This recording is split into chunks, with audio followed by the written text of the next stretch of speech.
Fala pessoal, boa tarde, boa noite, bom dia, seja qual for o horário que você esteja vendo esse vídeo aí.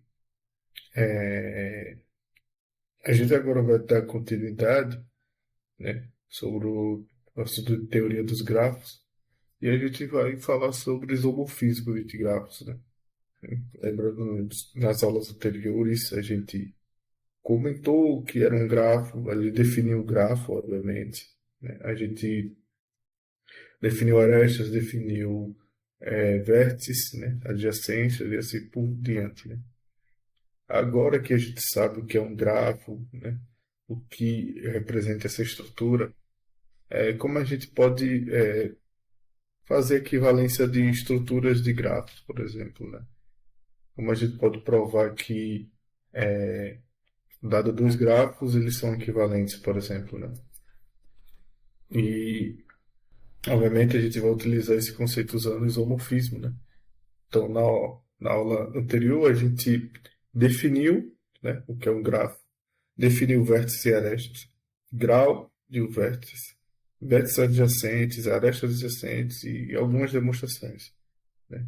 Você não acabou não vendo, é importante você verificar o anterior para se situar onde a gente pode chegar agora, né? Consequentemente, também algumas revisões, né, sobre conjunto, função, que também tem antes da primeira aula.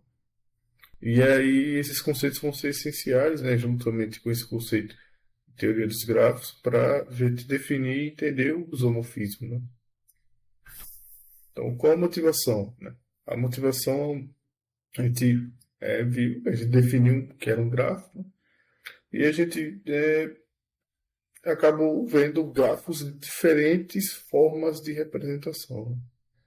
Quando eu falo representação, a representação mais prática, a gente utiliza desenhos, né, para representar esses grafos, né? As arestas e os vértices.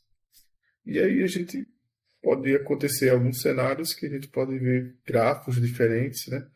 E aí a gente pode se perguntar, dado esses dois grafos representados de formas diferentes, a gente consegue fazer uma equivalência entre eles? Eles são equivalentes? Eles são iguais, por exemplo? Para grafos mais simples, a gente consegue verificar visualmente, né? A gente vai ver em alguns exemplos. Só que alguns outros grafos ficam bem mais complicados de você verificar, né? Às vezes a análise visual já não é mais é, suficiente para fazer isso. E aí a gente precisa definir um método formal, né? E o método formal que a gente utiliza é o isomorfismo, que é um dos métodos para verificar se essas estruturas, se essas representações representam a mesma estrutura, né? É, então, o isomorfismo é uma forma de comparar os grafos de forma estrutural, estruturalmente, né? Então, ou seja, a gente vai avaliar as correspondências entre os vértices, né? E se essas correspondências elas conseguem preservar as suas adjacências, né? Então, meio que o desenho não importa tanto no gráfico, né? Eu digo não importa no sentido de avaliar a estrutura em si, né? Mas a avaliar, mas ela é importante para representar, obviamente, ideias, né? Mas o que no isomorfismo, o que a gente vai verificar de fato é a estrutura, né? E aí, as invariantes isomórficas, né, do isomorfismo, elas vão funcionar semelhante às invariantes de laço que a gente vê em análise de algoritmos, né? Em análise de algoritmos, a gente vê que as variantes de laço são ferramentas para a gente provar que o nosso algoritmo é correto, né? Aqui, a gente vai usar as invariantes de isomorfismo para provar, né, que os nossos grafos eles são equivalentes, que as nossas estruturas de grafos são equivalentes, né? E aí a gente usa algumas técnicas, lembrando que as invariantes elas podem ser infinitas, né? Eu citei algumas delas aqui, como número de vértices, número de arestas e sequência de graus, mas eles podem variar bastante, né? E você pode avaliar infinitos casos, né? E alguns dos exemplos a gente vai trazer também. E aí, uma observação, né? Se alguma dessas invariantes for diferente, os grafos não são isomorfos, né? Então a gente consegue provar, por meio dos invariantes, que esses grafos não são isomorfos. Essas técnicas são especialmente importantes para grafos um pouco menores, né? Mas é claro, à medida que o grafo vai aumentando, aí a complexidade aumenta bastante. E aí, às vezes, a gente precisa avaliar outro método que normalmente a gente usa a ideia de função mesmo, né? Bijeção, etc., para provar matematicamente essas estruturas, né?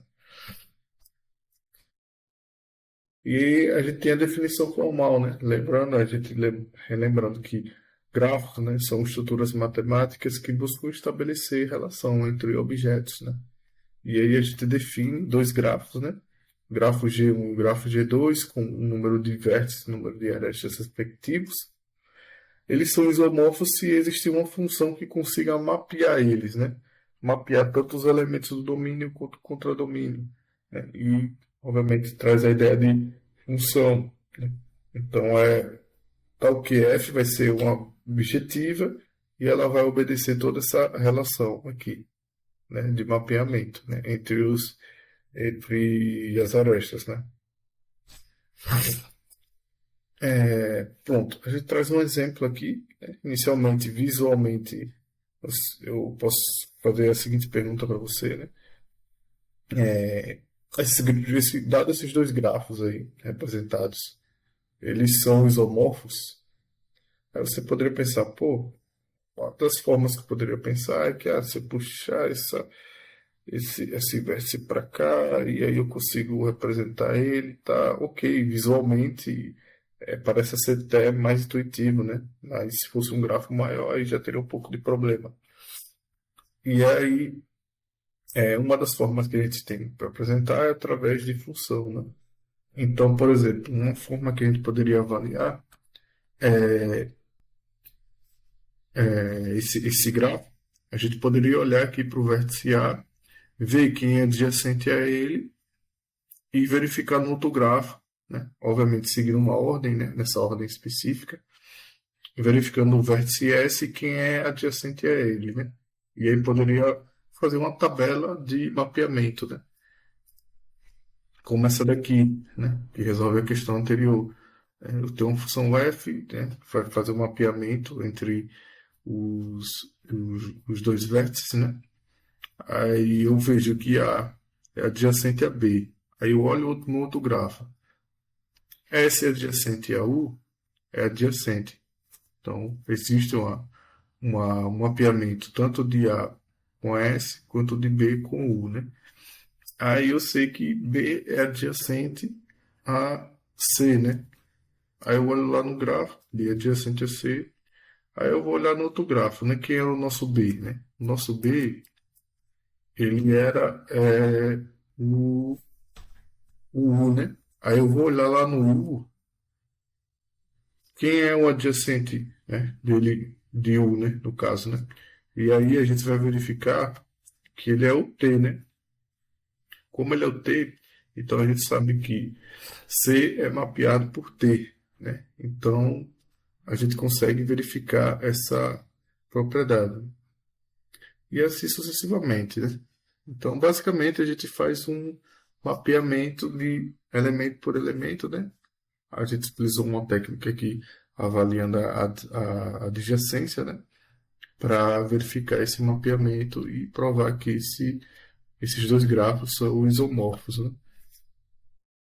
Então, ou seja, a função é objetiva e preserva a adjacência, né?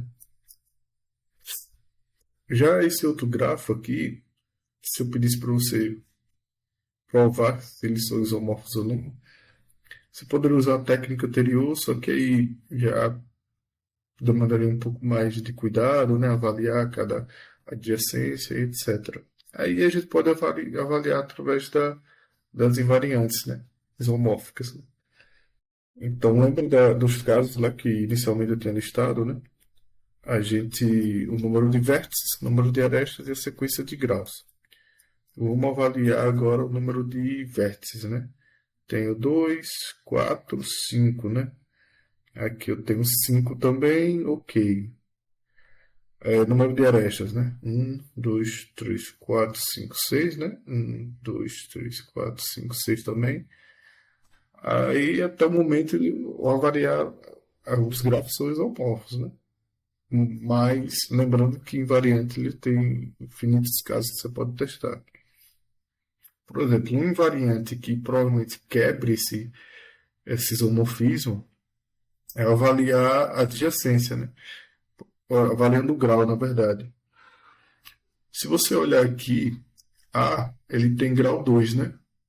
Ou seja, duas arestas incidem sobre ele e o vértice adjacente a ele, que é o vértice B, ele também é de grau 2, né?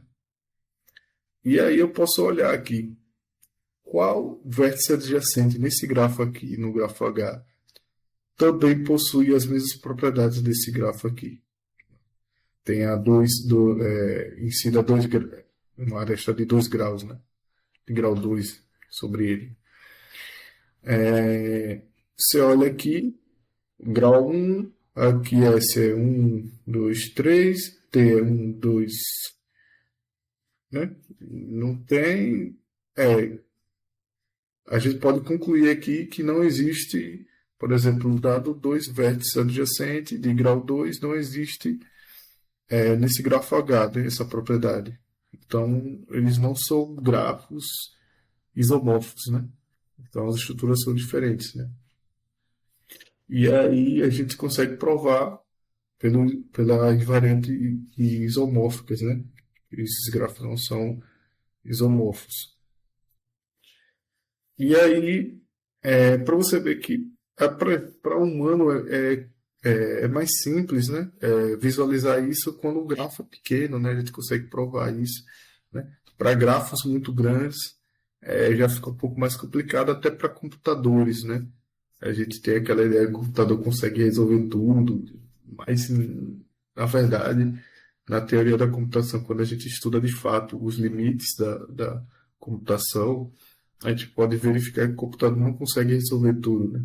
Então, o simples problema de verificar se dois grafos são isomorfos é um problema que é central na teoria da computação, ele está relacionado à classe de NP, né? Então, ou seja, não existe um algoritmo que resolva esse problema em tempo aceitável, em tempo polinomial, né? Então, para você ver, para um computador conseguir verificar isso, ele passar a depender do tamanho do grafo, ele poderia passar anos verificando isso, né?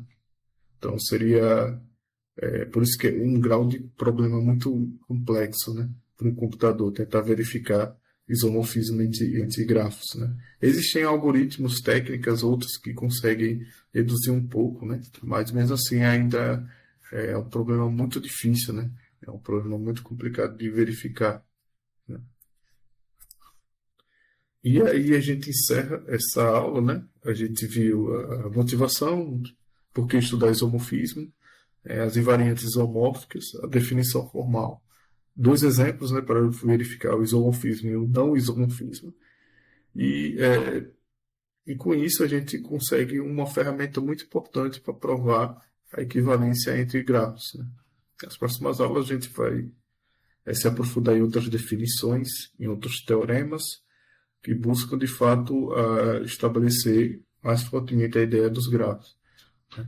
E, obviamente, a ferramenta de isomorfismo, né, para provar essas estruturas vai ser fundamental para a gente desenvolver outros teoremas e outras definições. No mais, é isso. Boa semana e até a próxima.